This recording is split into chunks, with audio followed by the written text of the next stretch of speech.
Hey everybody, welcome to our first episode of Deliciously Fun and Fit. My name is Mariska Johnson. I'm our supervisor of sport and fitness here at McDonald Island Park.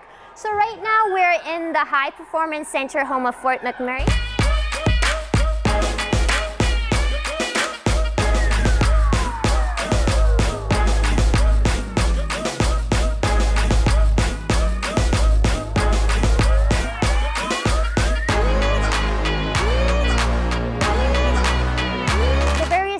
That we're going to explore today is movements that are engaging more than one muscle group, so our compound muscle groups. Then we're going to explore movements that actually isolate various muscle groups for running, such as our core and our glutes. And then lastly, we're going to explore an area of explosive movement that's going to make us dynamic and strong for running. Hey Tyler, can you tell me a little bit about what a deadlift is and why we do it in the first place?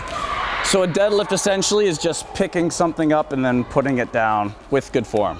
So the first thing we would do, we just walk right up to the bar, trying to get those shoelaces blocked off by the bar itself. And then from there, with your hands sort of just outside your hip width, you would bow down and just grab it tight, squeezing the bar back and in, engage everything. And then from there, all you're doing is essentially pushing your feet through the floor, keeping that back nice and straight and squeezing your bum up to the top.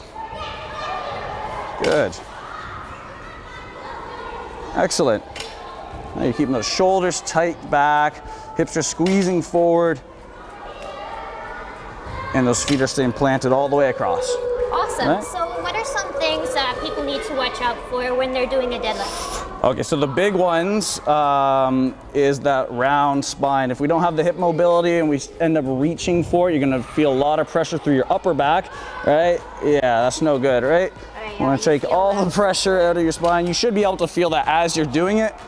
If it's noticeable, if you feel pain or feel uncomfortable while you're doing the lift, you're most likely not doing it right, so we'll have to modify that, right? Number two is letting that bar sort of fall away from your body as you come down, right?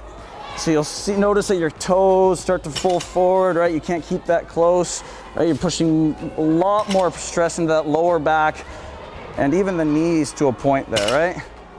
Yeah, just you'll notice all these as you're doing them. If we're keeping that good form, then everything will feel nice and natural. As a runner, what areas do you really think I need to focus on or isolate to make myself better?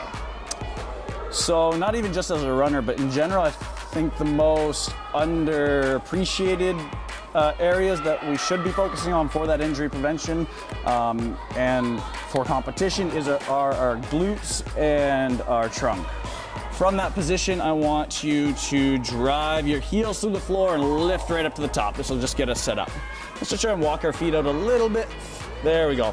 So from that position, we're going to lift one knee up into our chest. Right, she's gonna point that toe in, towards herself. Excellent, tightening up this hamstring here. And now, even just holding this position here, for the majority of people, you'll notice your hip gets a little shaky, a little wobbly.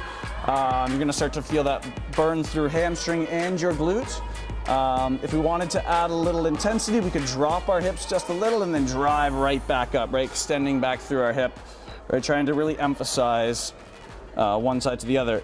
Just to keep, again, the emphasis on the glutes. I don't want to be arching my back way up to the sky. So you're always trying to, as with any movement, pull that rib cage in, trying to keep everything tight, that nice flat spine. Otherwise, just keeping that shin almost vertical, right? We don't want to be bringing it back in towards our glutes. So we're pushing that weight towards our knee at that point, right? We want to keep that emphasis on our buns. This is called our pal-off press. You're just gonna grab it, interlock your fingers. You can do this with a cable machine or anything like that. But you're going to push the band away from your body, keeping everything nice and still across your shoulders, across your hips, right? Making sure that the band doesn't move you. We could drop the band down nice and low so she'd come into a tall kneel position there.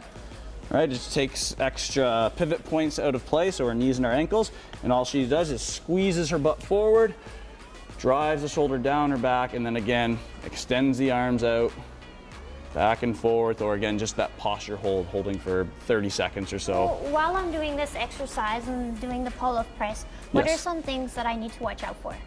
So the first and most obvious one will be our shoulder posture, right? You'll notice when you start doing these, if we don't have our fingers interlocked, or if her posture is just a little off, she's dropping her shoulder there, right? We want to make sure that everything stays level the entire time. Wonderful.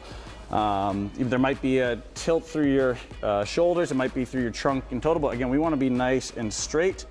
So the first couple times you would do this, I would recommend having a mirror, some sort of visual cue to reestablish your posture if you lose it.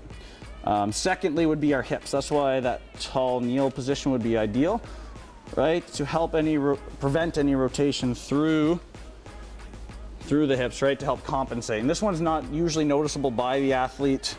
So that's why generally we would start in that nice tall position, right? You take your knees out of play, you're taking your ankles out of play, right? And you can emphasize that glute squeeze, right? That contraction through your pillar. Awesome.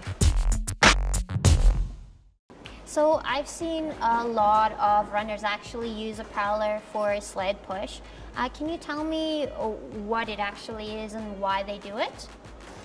So the Sled March would just be a resisted version essentially of your regular run, right? So we're just trying to take you through your sport-specific application of running or jogging, whatever it is that you're doing with load, right? Okay. This also gives us a little bit more emphasis on our posture and that pillar work that we were talking about earlier, connecting everything from our shoulders down. And then we can emphasize a little more explosiveness from this exercise as well. So it sort of transfers a little bit more than some of the other exercises. So right? essentially it would give me that kick at the end of the race. Exactly, and that power. exactly. Awesome. Especially for those long distance runners, right? You want to be able to have that energy reserve all the way through the race or anything, right? Okay. Or for those sprinters or anything, you want to be able to take off like that, blow through it, right? Making sure that everything stays clean. So now that I've mastered the beginning phase of how to actually drive my knee up, what do I change to be a little bit more explosive? So to be more explosive, we can go faster, right? The easiest way to go about that is just taking off at full speed. You want to be able to, again, maintain this posture, obviously, but we're just going to try and drive your feet through the floor so your hips sort of extending way back past as your knee drives up. You're running through the same range just as fast as you can, right? Wonderful.